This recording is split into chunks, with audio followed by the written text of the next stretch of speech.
Today we're going to be looking at how to install a beacon module inside of a Bronte.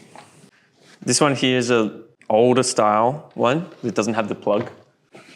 With this style of Bronte, you might need to punch a hole in the side or in the bottom. You'll have to drill out a hole to wire it. This one is a self-testing 4-foot batten, but we also do non-emergency battens, and the beacon can be used with non-emergency Brontes as well.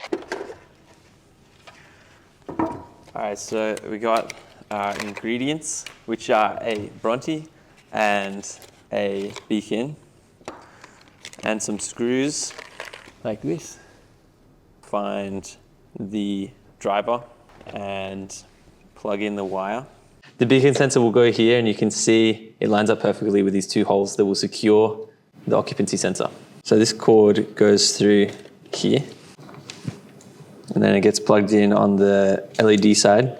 Then you just line up the occupancy sensor and secure it. Now that's secured. This is a newer style one with a plug. You can use the provided gland to waterproof this hole. You will have to drill in holes into the roof and then put this plastic part in the hole and screw it in using these clips, which just clip on to the back here, like that. Then you hook these two hooks onto the actual light so it hangs there and you can work on it while it's on the roof. These clips make it waterproof, and you can put a screw in there of whatever type that you like to make them vandal-proof. So that's the gland attached, and you tighten it. Waterproof. Blue goes to blue, which is neutral to neutral. Green for earth goes to earth, or green for ground. And then switch active is brown. And I'm going to bridge that with the unswitch active, which is the red one. Maintained wiring. The beauty of self-test emergency lighting is that you only need one circuit for the building that you're wiring, because you got your occupancy sensor in each fitting, and you can test using an app, so you don't need a test switch. So your emergency lights can connect to your normal lights. Let's put this one back together.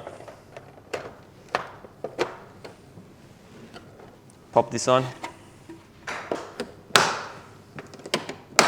The beacons can be mounted on the other side, because the way microwave sensors work is they just send out a microwave signal, and then they detect the difference in that microwave signal as it bounces around.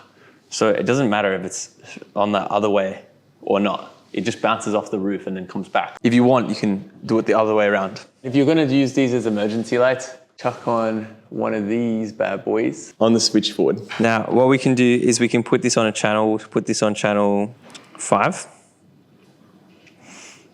And then we'll put the other one on channel 5, which is also near the top. Actions, settings, channel 5. All right, now watch this.